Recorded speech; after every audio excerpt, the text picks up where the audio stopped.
예수님께서 배를 타고 맞은편 쪽으로 다시 건너오셨습니다. 그러자 많은 사람들이 예수님 주위에 몰려들었습니다. 예수님께서 호숫가에 계셨습니다. 야이로라고 이름하는 어떤 회당장이 예수님을 찾아왔습니다.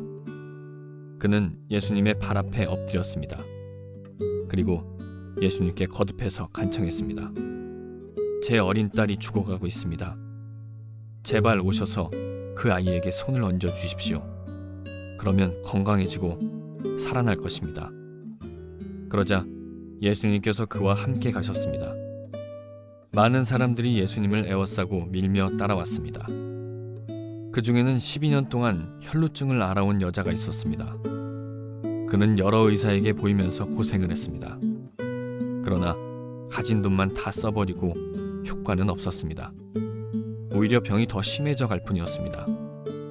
그러던 중 예수님에 대한 소문을 듣고 사람들 틈에 끼어 예수님을 따라가다가 예수님의 옷에 손을 대었습니다. 그 여자는 옷에 손을 대기만 하여도 내가 나을 거야 하고 생각했습니다. 그 즉시 피가 흐르는 것이 멈췄습니다. 그녀는 자신의 병이 나은 것을 몸으로 느꼈습니다.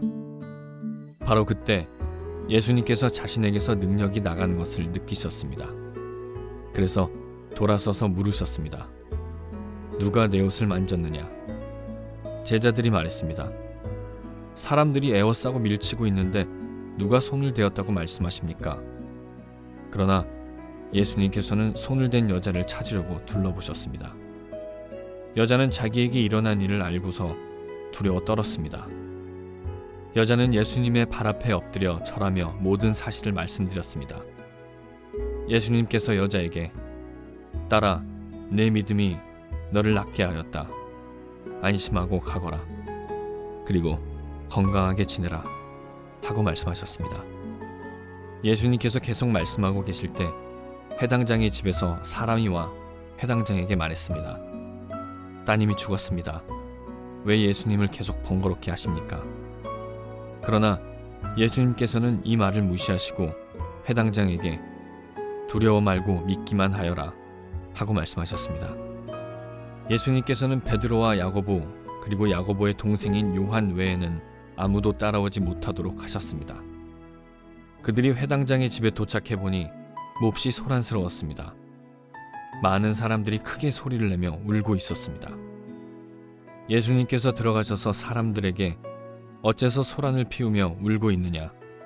이 아이는 죽은 것이 아니라 자는 것이다 라고 말씀하셨습니다. 사람들은 예수님을 비웃었습니다. 예수님께서는 사람들을 모두 내보내시고 아이의 부모와 제자들과 함께 아이가 있는 방으로 들어가셨습니다. 그리고 아이의 손을 붙잡고 달리다굼이라고 말씀하셨는데 이는 번역하면 어린 소녀야 일어나라는 뜻입니다. 그러자 12살 된 소녀는 즉시 일어나 걷기 시작했습니다. 이것을 보고 사람들은 놀랐습니다. 예수님께서 아무에게도 이 일을 알리지 말라고 엄하게 말씀하셨습니다. 그리고 아이에게 먹을 것을 주라고 말씀하셨습니다.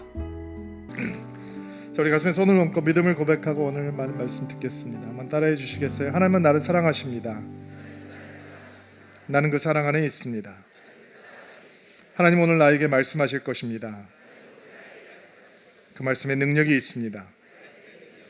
그 말씀에 생명이 있습니다. 나의 마음을 하나님께 열겠습니다. 나의 생각을 예수님께 집중하겠습니다. 들은 만큼 변합니다. 들은 만큼 행복해집니다. 거라사 지방에서 예수님께서 귀신 들렸던, 군대 귀신 들렸던, 레기온 귀신 들렸던 사람을 고치시고 기적을 베풀어 주셨습니다. 사람이 만들어낼 수 없는 사건을 그 지역에 있는 사람들이 목격을 했는데도 불구하고, 하늘의 사건을 목격했는데도 불구하고 거라사 지방에 살고 있는 사람들은 믿음에 대한 고민을 전혀 하지 않았습니다. 왜냐하면 그들이 키우고 있던 2,000마리의 돼지들이 호수에 빠져서 몰사해버렸기 때문입니다.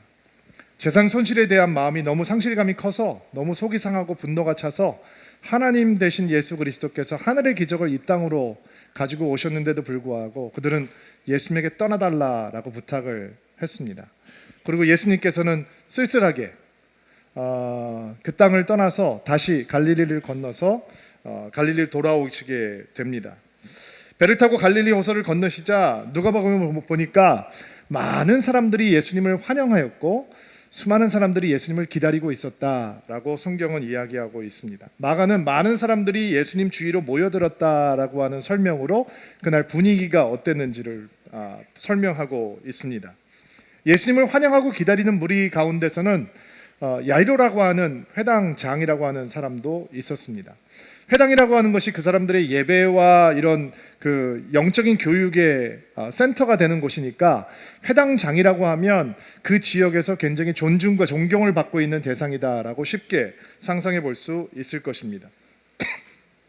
그리고 예수님께서는 안식일 날 기적을 베푸시면서 기존의 종교 지도자들, 바리새인들과 서기관들 사이에서 굉장한 큰 미움을 받고 계시고 묘한 긴장감 관계 속에서 지금 사역을 진행하고 계시다라고 하는 것도 여러분들께서 주목해야 되는 부분입니다. 왜냐하면 회당장이 예수님을 기다리고 있다가 예수님 앞에 나와서 엎드려 절하며 간절하게 부탁을 하고 있는 장면은 예사롭지 않은 장면이기 때문에 그렇습니다.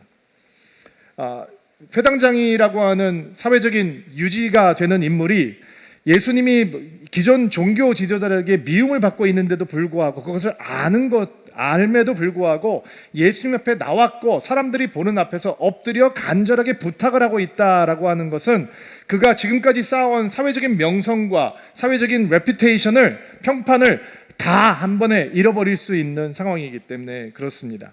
자, 22절, 23절 말씀 같이 한번 볼게요. 그가 왜 나오고 있는지 한번 찾아보도록 하겠습니다. 22절 시작.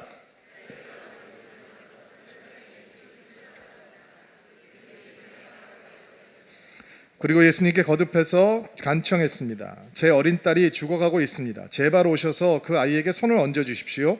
그러면 건강해지고 살아날 것입니다. 그가 사람들의 시선을 의식하지 않고 예수님 앞에 와서 납작하게 엎드려서 부탁을 드렸던 이유는 그의 사랑하는 딸이 누가복음을 보니까 외동딸인데 12살 먹은 외동딸이 알 수 없는 질병으로 죽어가고 있었기 때문이다라고 설명을 하고 있습니다. 그 딸에게 오셔서 손을 얹고 안수하고 기도해 주시면 내 딸이 나을 수 있을 것입니다. 예수님 제발 저희 딸을 위해서 저희 집에 오셔서 기도를 해 주십시오.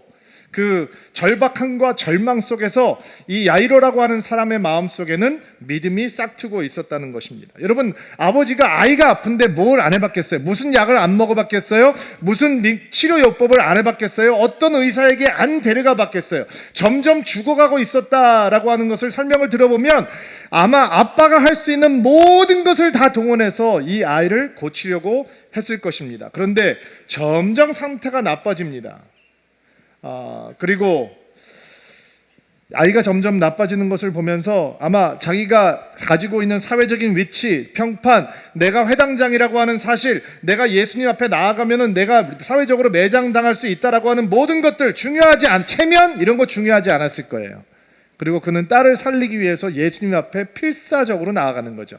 여러분, 특히 이제 남자들이 은혜를 더디 받는 이유가 체면 때문이잖아요. 이게 남자 체면이 있지, 내가 어떻게 거기 가서 뭐 이렇게 하겠어, 이런 것 때문이 많은데, 진짜 절박한 고통 가운데 있게 되면 체면을 따질 겨를이 없는 거죠. 예수님 앞에 나아가서 납작하게 엎드리고 주님 앞에 도우심을 간절히 바라는 마음을 갖게 해 주었던 것입니다. 언제나 스스로 해결할 수 없는 고난을 만나게 되면 사람들은 정말 참된 믿음을 얻게 되고 하나님을 더 깊이 알아가는 축복을 누릴 수 있습니다. 그래서 때로는 이 고난이라고 하는 것이 변장된 축복이다라고 하는 말을 하게 되는 것입니다. 여러분, 저희는 저희 삶 속에서 다가오는 그런 고난들이 언제나 우리를 주님 앞으로 인도하는 통로가 되기를 주의 이름으로 축복합니다. 아멘으로 받으십시오. 어떤 사람은 속상하면 술을 찾는 사람들이 있습니다. 참이슬 찾는 사람들이 있고, 어떤 사람은 고통을 당하면 주님 만나는 사람이 있습니다. 어떤 인생이 되시겠습니까? 고통을 피해갈 수 없다면 술독에 빠져 사는 게 은혜가 아니라 고통을 잊고 사는 것이 은혜가 아니라 주님 만나는 게 축복이요, 주님 만나는 게 은혜겠죠. 야이로라고 하는 사람은 고통을 당하자 예수님 앞에 나오기 시작합니다. 그리고 예수님께서 그 절박한 아버지의 심정을 듣고 딸을 고치기 위해서 길을 옮기기 시작하죠. 야이로의 집으로 가는데 사람들이 얼마나 많은지 뚫고 갈 수가 없습니다. 이리 밀치고 저리 밀치고 막 사람들이 얼마나 몰려 있는지 막 진행이 안 되는 거예요. 야이로는 빨리빨리 가고 싶은데 제자들은 길을 막 여러 번 하는데 사람들이 예수님을 만지고 또 끌어안고 막 이런 상황들이 연출이 된다라고 생각을 하시면 좋을 것 같아요. 그런데 갑자기 예수님께서 급하게 길을 가시다가 길을 멈춘 다음에 이렇게 말씀을 하신 거예요. 누가 나 만졌어? 누가 만졌지? 누가 내 옷을 만졌느냐? 이렇게 물어보시는 거예요. 그러니까 더 당황했던 사람들은 예수님의 길을 열려고 했던 제자들이었어요.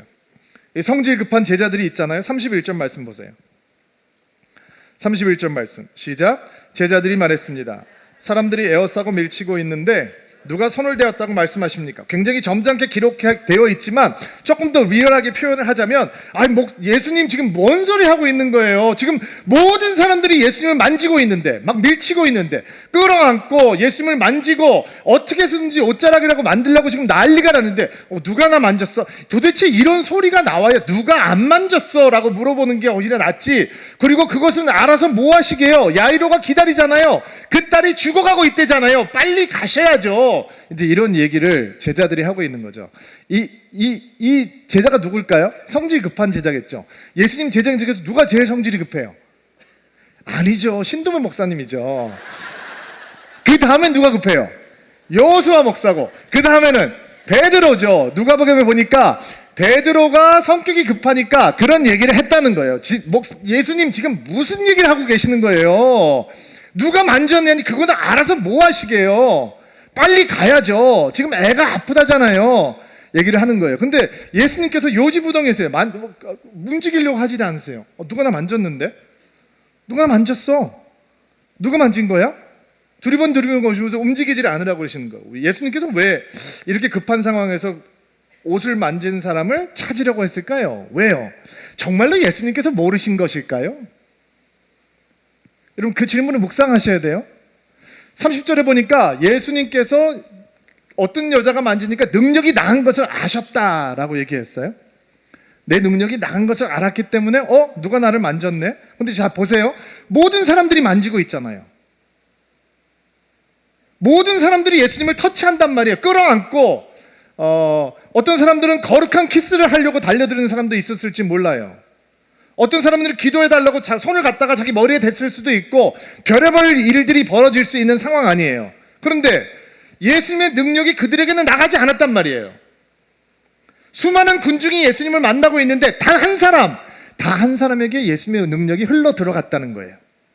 예수님 주위에 사람이 이렇게 많이 있는데 그들도 예수님을 만지고 있는데 그들도 예수님의 기적을 보았고 예수님의 설교를 들었고 어떤 사람들은 내가 예수님을 굉장히 좋아해, 내가 예수님의 큰 팬이야 라고 얘기할 수도 있지만 어느 누구에게도 예수님의 능력이 흘러가지 않았는데 어떤 사람에게는 예수님의 능력이 흘러가는 것을 예수님께서 느끼셨다는 거예요. 이렇게 예배를 많이 드려요. 오늘 주의 몸된 교회에서 얼마나 많은 성도들이 예배를 드리겠어요. 근데 어떤 성도들은 예배를 드리면서 하나님을 만나고 하나님의 말씀의 능력을 체험하고 기도해야 하겠다라고 헌신이 들고 어둠의 영들이 떠나가고 언젠가는 아멘을 하시겠죠. 귀신의 권세가 무너지고 죄의 권세가 무너지고 세상을 향해서 등을 돌리고 십자가의 능력이 회복되고 새로운 비전을 갖게 되고 하나님의 환상을 보고 방언이 터지고 하나님의 능력을 체험하는 사람이 있는가 하면 어떤 사람은 10년을 다녀도 20년을 다녀도 30년을 다녀도 하나님 만났다라고는 체험을 못 갖고 교회를 다니는 사람들이 있단 말이죠. 그렇게 수많은 사람들이 예수님을 만지고 있는데 오직 한 사람에게 예수님의 능력이 흘러갔다라는 거예요. 근데 예수님께 능력이 흘러 들어왔고 그 안에 병이 끊어졌다라고 하는 것을 아는데도 불구하고 왜 누가 나를 만졌지? 내 옷을 만진 사람이 누구야? 라고 물어보는데 이 여인이 당당하게 나오지 못하고 있느냐? 왜냐하면 이 여인은 율법적으로 부정한 여인이었기 때문이에요. 12회 동안 피가 멈추지 않는 혈루병, 유출병을 앓고 있던 여인이었기 때문에 이스라엘 사람들은 여인에게 피가 멈추지 않으면 부정하다고 생각을 했거든요. 그러니까 1, 2년이 아니라 12년 동안 부정하게 살았다는 게 무슨 얘기냐면, 가정이 있었다면 분명히 이혼당했을 거고, 자식들이 있으면 자식들을 만지지 못하고 격리돼서 문둥병자처럼 아웃캐스트가 돼서 사회를 떠나서 살아가는 사람이었을 것이고, 성경에 보니까 재산이 좀 있었던 것 같아요. 그래서 돈을 많이 들어서 있는 재산을 다 써서 의사들에게 도움을 받아보려고 했지만 괴로움만 당하고 병은 더 위중해지고 아무런 효과를 얻지 못한 이런 여인이었어요. 그는 예비하는 것도 불가하고 정상적인 생활도 불가하고 정말로 버림받은 인생을 살 수밖에 없었던, 외롭고 비참하고 가난하고 이런 상황에 처해 있는 여인이었다라고 여러분들께서 이해하시면 될 것 같아요. 피가 멈추지 않으니까 얼굴은 새까맣게 변했을 것이고, 사람들 앞에 나타날 수 없는 이런 운명의 여인이었습니다. 그런데 그녀에게 예수님의 소문이 들려왔다라고 얘기합니다. 여러분, 이게 은혜입니다. 예수님의 소문은 차별하지 않고 다 가는 겁니다. 모든 사람에게. 그리고 예수님의 소문이 들려오자 이 여인의 마음속에 소망이 생기기 시작합니다. 진짜 그분이 그런 분이야? 그러면 내가 목숨 걸고 문매 맞을 생각을 하고 돌 맞을 생각을 하고 사람들에게 욕먹을 생각을 하고 내가 극뚫고 예수님 앞에 나가기만 하면 그분이 나를 고쳐주실 수도 있는 거야? 그러면 나는 그분한테, 내가 부정한 사람이니까 그분 모르게 살짝 옷깃이라도 만지고 돌아오면 나는 혹시 나을지도 몰라 라고 하는 마음을 갖고 예수님 앞에 나아가기 시작하는 죠. 가보니까 사람이 너무 많은 거예요. 어차피 조금 사람들이 모여있는 것보다 많이 모여있으면 아무도 나를 보지 않겠지. 얼굴을 가려놓고 누구라도 그를 알아보면 이 부정한 여인이 왔다라고 욕하면서 밀어낼 수 있으니까 어떻게 해서든지 주님 앞에 다가가서 믿음으로 예수님의 옷깃을 만지게 되는 것입니다. 그녀 안에 있는 그 작은 믿음이 예수님의 능력이 흘러가는 통로가 되는 겁니다. 할렐루야. 예수님께서 정말 이 여인을 왜 찾지 못해서 찾고 계시는 것일까? 알지 못해서? 정말 누군지 모르시기 때문에? 여러분, 이 여인이 주님 앞에 나왔을 때 은밀하게 만지고 도망가려고 그러는 거예요. 왜? 자기가 부정하잖아요.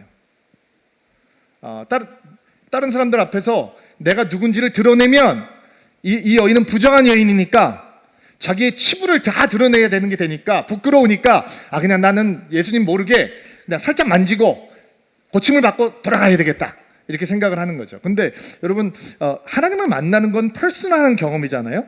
개인적인 경험이지만 절대로 은밀한 경험이면 안 되는 거예요. 시크릿한 경험은 안 되는 거예요. 면허증은 장롱 면허증 괜찮은데 믿음은 장롱 면허 안 되는 거란 말이죠. 믿음은 언제나 공개적인 고백을 요구하는 거예요. 아멘으로 받으세요. 그래서 세례식을 공개적으로 하는 거죠. 인도 같은 데는 개종을 하면 온갖 핍박을 당하고 박해를 당하는데 인도 교회들은요, 세례를 줄 때 교회 안에서 안 하고 교회 바깥에서 줘요.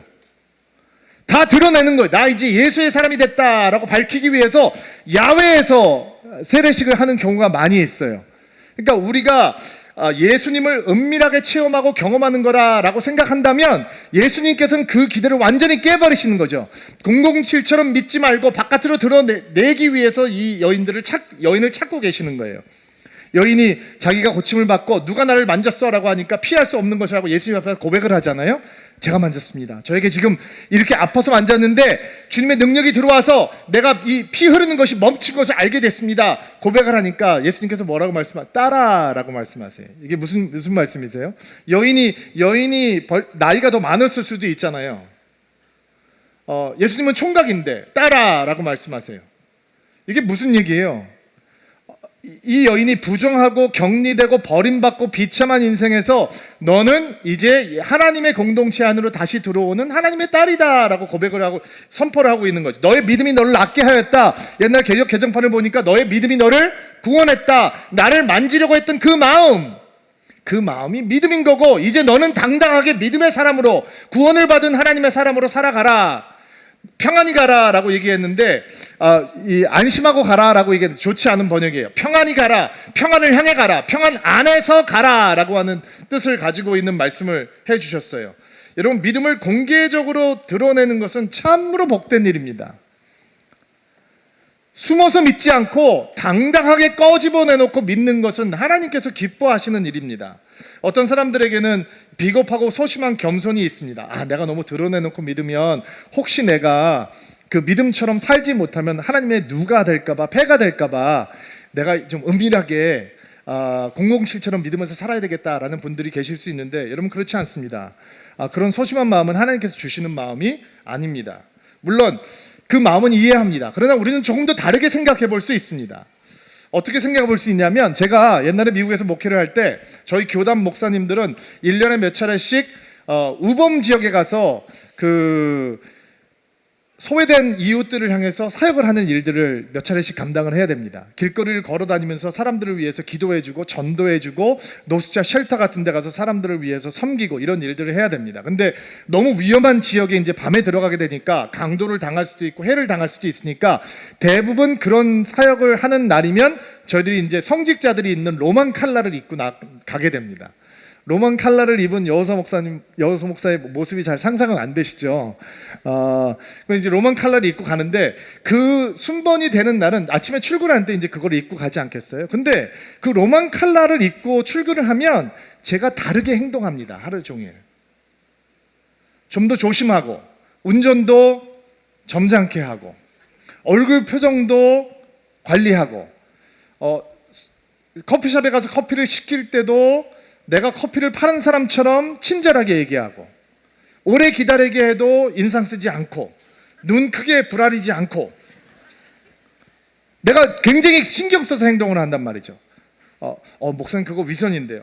그렇게 생각하지 마세요. 의도적인 거죠. 의식적인 거죠. 인텐셔널한 거잖아요. 내가 누군지 드러났으니까, 나는 하나님의 종이라고 하는 것이 드러났으니까, 나는 성직자라고 하는 걸 드러냈으니까 내가 그거 걸맞게 행동하고 말하고 살고, 이게 어떻게 위선이에요? 그거는 경건한 노력이고 헌신이고 수고고 절제죠. 자, 여러분들이 만약에 숨지 않고 드러내고 당당하게 말하기 시작한다라고 생각해 보세요. 내가 교회를 좀 열심히 다녀보려고, 내가 예수님을 정말 많이 사랑해 보려고, 내가 신앙생활을 하고 있는 신앙인인데 내가 이제 예수님을 제대로 한번 믿어보려고요. 지금까지는 그냥 왔다 갔다 했는데 내가 전심을 다해서 예수님을 한번 사랑해 보려고 해요. 내가 그래서 이런 노력을 하라고 해요. 좀 도와주세요. 여러분들이 좀 이해해 주세요. 라고 얘기하기 시작한다면, 여러분들이 원하지 않는 자리에 청을 받았을 때 웃으면서 내가 교회 집사인데 이제 진짜 집사로 살아보려고요. 내가 성도인데 내가 진짜 성도로 한번 살아보려고요. 제가 그래서 이번 초청은 노땡큐를 해야 되겠네요. 라고 살아본다면요. 여러분, 하나님께서 그런 삶을 기뻐하지 않겠습니까? 성도가 자신의 신앙을 고백하고 드러내는 좋은 훈련 중 하나가 임직자로서 훈련받는 겁니다.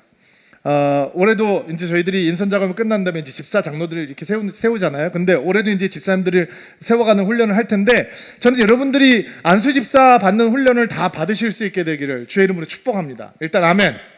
다시 아멘. 왜냐하면 안수 집사가 되기 위해서는 여러분들이 해야 되는 몇 가지들이 자격 조건들이 있어요. 공동체 해야 되고, 셀하기 걸리적거리는 분들 셀 해야지 집사 되는 거예요. 섬겨야 돼요. 맨날 다른 사람 섬김 받지 않고 나도 뭔가 섬겨야 돼요. 어떤 분들은 공부하기 싫어서 복음의 기초, 또 복음의 확신감은 숙제 진짜 많다고 하는데 귀찮아서 안 하는 분들이 있죠. 이번에 좀 건너뛰시죠. 넘어보세요. 한번 해보세요. 그리고 집사 되겠다고 욕심을 좀 가져보세요. 어떤 분들은 헌금이라고 하는 헌신에 대해서 너무 이해가 없기 때문에 집사 안 하려고 하는 분들이 있어요. 이번에 한번 뛰어넘어 보시죠.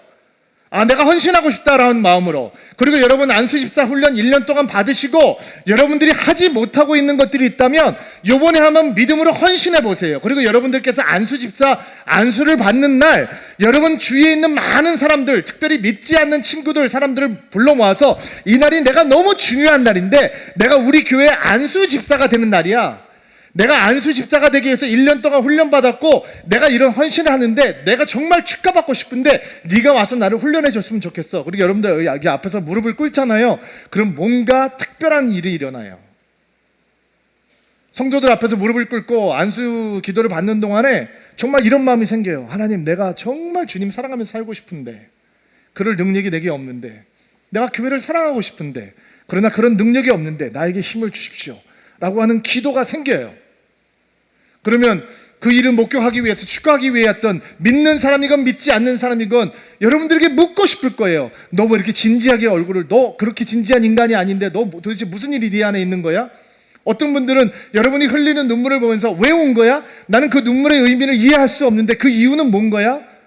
여러분들이 드러내놓고 믿기 시작하면 하나님께서 여러분들을 통해서 놀라운 역사들을 주실 것입니다. 아마 이렇게 이 여인의 숨어있는 믿음을 바깥으로 드러내는 과정 가운데서 가장 속이 타고 있던 사람 아마 야이로였을 것입니다. 여인이 얼마나 미웠을까요? 아니, 나오라면 빨리 나오지, 왜 이렇게 미적미적거려? 이왕 나올 거면 빨리 나오지. 또 자기 딸의 생각에 정말 예수님의 야속하게 생각이 됐을 것입니다. 한시가 급한데 지금 쓸데없는 대화가 오고 가고 있잖아요. 혈루병? 그거 죽을 병 아니잖아. 내 딸은 지금 죽어가고 있다고. 12살밖에 안 됐다고. 예수님, 한시가 급합니다. 빨리 가야 합니다. 숨이 끊어질 지경입니다. 이런 마음으로 안타깝게 서 있었을 것입니다. 그런데 예수님께서 이렇게 지체하는 것처럼 보이지만 거기에는 예수님의 깊은 섭리가 있는 것입니다. 어떤 섭리일까요? 딸이 죽어가는 긴박한 현장에서 야이로는 12해 동안 고통을 당한 비참한 여인을 향해 관심과 사랑을 갖는 것을 배워야 합니다. 자신의 문제만을 가장 중요하다고 생각하는 극단적인 이기심이라고 하는 욕심의 정체를 보아야 합니다. 마냥 미적미적하는 예수님을 내가 진짜 믿고 있는지, 그분을 기다리는 것이 얼마나 고통스러운 것인지, 그럼에도 불구하고 나는 그분을 믿고 있는지 그는 확인해야 합니다. 여러분, 사람들은 하나님을 기다리는 자리에서 하나님의 사랑을 의심합니다. 하나님께서 진짜 우리를 사랑해 주신다면 그분은 우리를 기다리게 해서는 안 된다라고 생각을 합니다. 그러나 하나님께서는 우리를 사랑하시기 때문에 우리를 기다리게 하십니다. 기다림은 하나님의 무관심이 절대로 아닙니다. 그렇게 의미 없어 보이는 시간이 흘러가고 회당장의 집에서 메시지가 도착을 합니다. 35절 말씀 같이 한번 읽어볼게요. 시작. 계속 말씀하고 계실 때 회당장의 집에서 사람이 와 회당장에게 말했습니다. 따님이 죽었습니다. 왜 예수님을 계속 번거롭게 하십니다?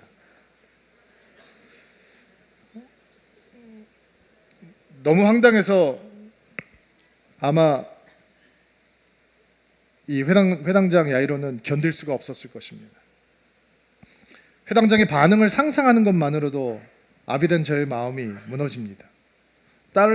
어린 딸을 잃은 아버지만 지를 수 있는 고통의 비명을 지르며 주먹을 불끈 쥐고 하늘을 향해 눈물을 흘렸을 것입니다. 이런 어처구니 없는 상황이 예수님을 향해서 내가 얘기했잖아요. 딸이 죽어가고 있다고. 지금 빨리 가야 된다고 얘기하지 않았습니까? 근데 왜 이렇게 미적거리면서 내 딸을 죽게 그냥 놔뒀습니까? 너무 황당해. 아마 그는 솟아오르는 분노를 주체할 수 없었을지도 모릅니다. 그러나 절박함을 갖고 예수님께 나오는 사람들은 한 가지 사실을 기억해야 합니다. 하나님께서는 우리가 구하는 것보다, 원하는 것보다 더 좋은 것, 더 큰 것, 더 풍요로운 응답을 해주시기 원한다라는 것입니다. 그게 그분의 선하심입니다. 저는 오늘 이 말씀이 여러분 영혼 가운데 남게 되기를 주의 이름으로 축복합니다. 여러분이 원하는 것, 여러분이 구하는 것, 여러분이 소원하는 것보다 더 좋은 것, 더 선한 것, 더 아름다운 것, 더 풍요로운 것으로 하나님께서는 응답해 주시기 원한다라는 것입니다. 혈루병 여인이 자신의 피를 멈추기 위해서, 피가 멈추지 않는 병을 고치기 위해서 예수님께 오고, 야이로가 죽어가는 딸을 고치기 위해서 왔습니다. 그러나 예수님은 그것보다 더 큰 것을 준비하고 있는 것입니다. 여러분, 사람들의 기도 제목을 봅니다. 마음에 어떤 소원이 있는지를 듣게 됩니다. 그리고 저는 가끔 이런 생각을 합니다. 정말 하나님께서 그것만 응답하시면 여러분 억울해서 어떻게 신앙생활 하시려고 합니까? 여러분 정말 하나님께서 여러분들께서 구하시는 것만 주신다면 여러분 억울하지 않습니까? 그것만 이루어진다면 되는 겁니까? 어떤 분들은 얘기합니다. 멀쩡하게 건강한 남편과 아내의 모습을 보면서 제 배우자가 건강하기를 원합니다. 여러분 정말 하나님께서 그 건강만 주신다면 억울해서 어떻게 하시려고 그러세요? 나중에 나이 들어서 목사님 우리 남편이 삼식이에요. 억울해서 어쩌려고 그러세요? 우리가 구하는 것만 준다면 여러분 우리 신앙생활은 정말 억울해질 겁니다. 근데 하나님은 얼마나 좋으신 분이냐면 우리가 구하는 것보다 원하는 것보다 소원하는 것보다 더 좋은 것 준비하고 기다리시는 하나님이라는 것입니다. 여인은 고침을 받고 영혼의 구원을 체험하고 하나님의 평강으로 온전히 하나님의 딸로 다시 이스라엘이라고 하는 공동체 속으로 들어가죠. 야이로는요, 딸이 죽었으니까 이제 끝난 건가요? 아이의 죽음을 알리러 온 사람들은 이제 예수님을 번거롭게 하지 마십시오. 당신의 딸은 죽었습니다. 이 말은 믿음을 죽이는 말이죠. 그러나 예수님께서는 다른 말씀을 하십니다. 36절에 보니까 두려워하지 말고 믿기만 하라. 일단 아멘. 두려워하지 말고 믿기만 하라. 그에게 딸을 고쳐주신다고 하는 믿음이 있었습니다. 야이로가 그 믿음이 있었기 때문에 나온 겁니다. 근데 딸이 죽었습니다. 그러면 야이로의 믿음은 없어진 것입니까? 믿음이 흔들릴 때 예수님께서는 그의 눈을 쳐다보시고 얘기하는 거죠. 두려워하지 말고 상황을 보지 말고 이제 진짜 믿기만 하라라는 것입니다. 그 전까지는 예수님은 병을 고칠 수 있는 주님에 불과했습니다. 이제 두려워하지 않고 믿기만 한다면 예수님은 죽은 사람을 살릴 수 있는 주님이 되시는 것입니다. 병을 고칠 수 있는 하나님을 믿는 것도 대단한 믿음입니다. 그러나 죽은 자를 살릴 수 있다는 하나님을 믿는 것은 진짜 놀라운 믿음인 것입니다. 예수님께서는 이제 그 믿음을 요구하고 계시는 것입니다. 여러분 안에 그 믿음이 있습니까? 우리 안에 그 믿음이 없습니다. 내추럴하게 원래 우리 안에 하나님께서 그런 분이시다라고 하는 믿음이 없습니다. 그 믿음이 바깥에서 우리 안으로 들어와야 하는 거죠. 예수님께서 그 믿음을 우리 안에 넣어 주셔야지 믿을 수 있는 겁니다. 그리고 야이로에게 딸의 죽음 앞에서 예수님께서는 병을 고치시는 하나님을 믿는 믿음이 아닌 죽은 자를 살리시는 하나님을 믿는 믿음을 집어넣어 주고 계시는 것입니다. 제 친구가 목회하는 친구가 갑자기 기도 요청을 하는 문자가 왔어요. 저희 교회 개척 초창기에 있었던 일인데 딸이 아내가 임신을 했었는데 갑자기 이머전시 C-섹션을 해서 긴급 제왕절개 수술을 해서 이제 미숙아로 아이가 태어나서 인큐베이터에 들어가 있으니까 기도를 해달라는 거예요. 인큐베이터에서 잘 자라고 있었는데 어느 날 또 문자가 오더니 갑자기 컴플리케이션이 생겨서 그 아이가 투석까지 하는 이렇게 어려운 상황이 됐다가 천국 가게 됐어요. 아이가 죽어버렸어요. 너무 황당한 일이 벌어져서 큰 슬픔에 빠져 있는 그 친구를 위로하기 위해서 장례 위로 예배를 참석하게 됐어요. 그 교회 목사님께서 예배를 인도하시고 예배를 마무리하기 전에 아빠 된 그 목사님에게 나와서 교인들에게 인사말을 해달라라고 부탁을 하니까 제 친구가 이렇게 얘기를 하더라고요. 여러분 슬퍼해 주셔서 감사합니다. 그러나 슬퍼하는 일을 하루만 멈추시고 내 딸이 살아나게 기도해 주십시오. 기도를 이렇게 요청하는 거예요. 여기저기서 웅성웅성하기 시작해요. 사람들이 굉장히 불편해하더라고요. 여러분 슬퍼하는 것을 멈추시고 단번만 하루만 더 내 죽은 딸이 지금 영안실에 누워있는 딸이 살아날 수 있게 부활할 수 있게 하루만 기도해 주십시오. 그리고 제가 나오면서 저 아내가 저한테 이런 얘기를 하더라고요. 저 목사님 믿음은 내 믿음과 다르네 여보. 죽은 딸을 살아나게 해달라고 지금 기도를 해달라고 그러잖아. 그리고 저희들의 마음이 정말 그게 가능하다라고 하는 믿음으로 변하기 시작했어요. 그 예배를 나오는데 권사님들, 집사님들, 장로님들이 목사라면 자기에게 다가온 현실에 대해서 오히려 담당하게 천국의 소망을 갖고 간증할 수 있어야지 죽은 딸을 살아나게 해달라라고 기도하는 것은 좋은 신앙의 본이 아니다라고 사람들이 이제 언짢아 하는 얘기들을 제가 듣게 됐어요.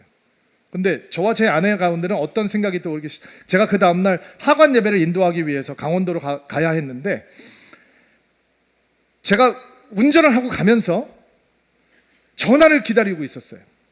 여성 목사님 갈 필요 없어요. 돌아오세요. 에마가 살아났어요. 라고 하는 전화가 올 수 있다라는 게 정말로 내 마음속에 믿어지더라고요. 가는데 전화가 와요. 보니까 그 친구가 아니라 저희 아내예요. 저희 아내가 왜 전화했을까요? 저희 아내가 전화를 받자마자 이렇게 물어보더라고요. 여보, 혹시 그 목사님한테 전화 왔어요? 그도 기다리고 있는 거예요. 저는 그날 에마의 장례를, 하관 예배를 집례했어요. 그리고 그 딸을 땅에 묻고 그 목사님을 위로하고 돌아왔어요. 근데 그 믿음, 하나님께서 죽은 자를 살리실 수 있다라고 하는 바로 그 믿음은 땅에 묻혀지지 않는 믿음이에요. 내 안에 들어와 버렸어요.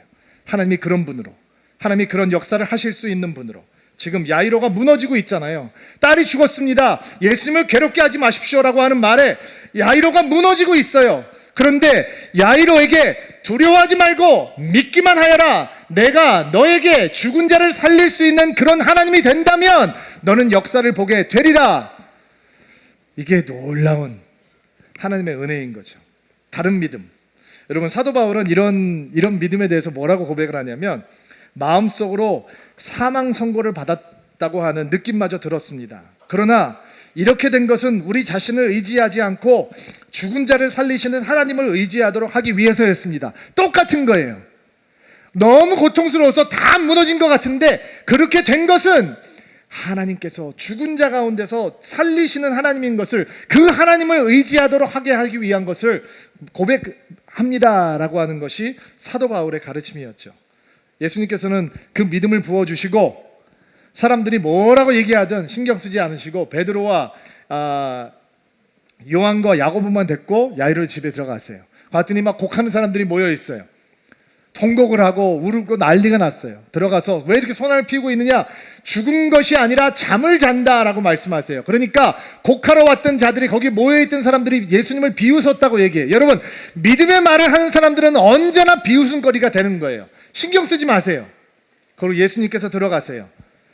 그 아이의 손을 잡고 일으키면서, 예수님께서 매일매일 하셨던 언어가 아람어거든요. 달리다굼이라고 하는 언어, 아람어로 그 아이를 이렇게, 달리다라고 하는 것은 어린 소녀야, 꿈이라고 하는 것은 일어나, rise, get up 하는 뜻이에요. 그러니까 어린 소녀야, 일어나라. 근데 이게 어떤 뉘앙스의 말이냐면, 아마 부모님들은 조금 더 잘 이해하실 거라고 생각하는데, 아이들을 깨우러 방에 들어갔는데 애들이 막 너무 사랑스러워서 견딜 수 없을 때가 있죠. 그러면 그때 어떻게 해요? 저 같은 경우는 아이를 꼭 끌어안고 귀에다 대고 이렇게 얘기해요. 아가야, 일어나야지. 저는 애들이 20살이 넘었는데도 여전히 그럴 때가 있어요. 아가야, 일어나야지. 지금 예수님께서 죽어있는 아이에게 이렇게 말씀하시는 거예요. 아가야, 일어나야지. 왜 자고 있어? 일어나. 그러니까 죽음이 더 이상 그 아이를 붙들어 놓을 수가 없었어요. 예수님의 그 사랑 앞에, 자, 그럼 여러분이 야이로라고 생각합시다. 죽어있는 아이를 향해서 달리다굼, 얘야 일어나야지 라고 할 때 회당장이 화를 냈을까요? 예수님, 내가 이래봬도 회당장인데, 나이 먹을먹을 많고 상식이 있는 사람인데 어떻게 죽은 내 딸에게 달리다굼, 어린 소녀야 일어날래? 라고 얘기할 수 있느냐? 이렇게 나를 기만할 수 있느냐? 라고 화를 냈을까요? 아니면 이 야이로가 두려워하지 말고 믿기만 해라 라고 하는 예수님의 말씀을 붙들고 달리다굼, 사랑의 목소리로 아이를 부르시는 예수님 앞에서, 그래, 나의 사랑하는 딸아, 얘야 일어나야지, 왜 자고 있어, 일어나야지 라고 하는 믿음을 가졌을까요? 여러분, 어떻다고 생각하세요? 아마 야이로라고 하는 사람이 그 믿음을 갖지 못했다면 오늘 죽은 자를 일으키시는 예수님의 사건은 성경에 기록될 필요가 있을까요? 왜? 이 사람은 또 시간이 죽었으면 이 아이는 결국 죽었을 터인데. 자, 여러분 보세요. 오늘 설교의 제목이 두 믿음의 충돌이잖아요. 여러분들은 이 여인의 12회 동안 혈루병을 앓았던 여인의 소원과 야이로의 소원이 충돌하고 마치 이 여인을 돕기 위해서 이 아이가 희생된 것처럼 느끼신다면 사건을 잘못 읽고 있는 거죠. 사실 진짜 충돌은요, 내면에서 일어나고 있는 충돌이에요. 두 믿음이 서로 충돌하고 있는 것이 아니라 두 믿음이 서로, 여인은 여인 안에서, 야이로는 야이로 안에서 그 안에 있는 불신과 그 안에 있는 소극적인 믿음이 예수님께서 그들에게 꺼내주시기는 진짜 믿음으로 변하고 있는 것입니다. 여러분 교회 전승 기록을 보면 이 12해 동안 병을 앓았던 여인의 이름인 베로니카입니다.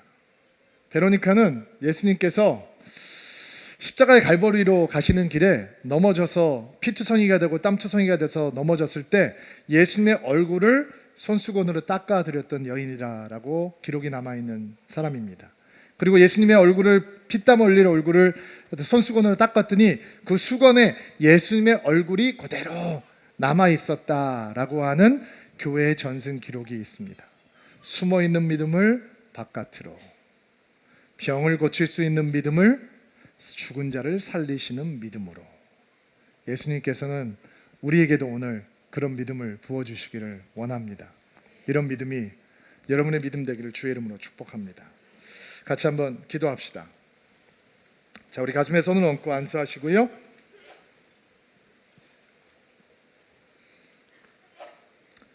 하나님, 우리가 때때로 경험하는 절망이 예수님을 찾는 총로가 될 수 있도록 도와주옵소서. 예수님을 신뢰하되 예수님의 타이밍까지도 신뢰하는 믿음을 배울 수 있도록 도와주옵소서. 믿음은 감추는 것이 아니라 드러내는 것을 깨닫게 하옵소서. 크게 구하게 하옵소서. 우리가 구하는 것보다 더 크게 주시는 하나님의 은혜를 신뢰하며 믿음의 큰 그릇을 준비할 수 있도록 사랑하는 드림인들을 축복하여 주옵소서. 삶의 자리에서 다시 한번 하나님의 믿음으로 충만해질 수 있는 한 주가 될 수 있도록 은혜 베풀어 주시옵소서. 예수님의 이름으로 기도하옵나이다.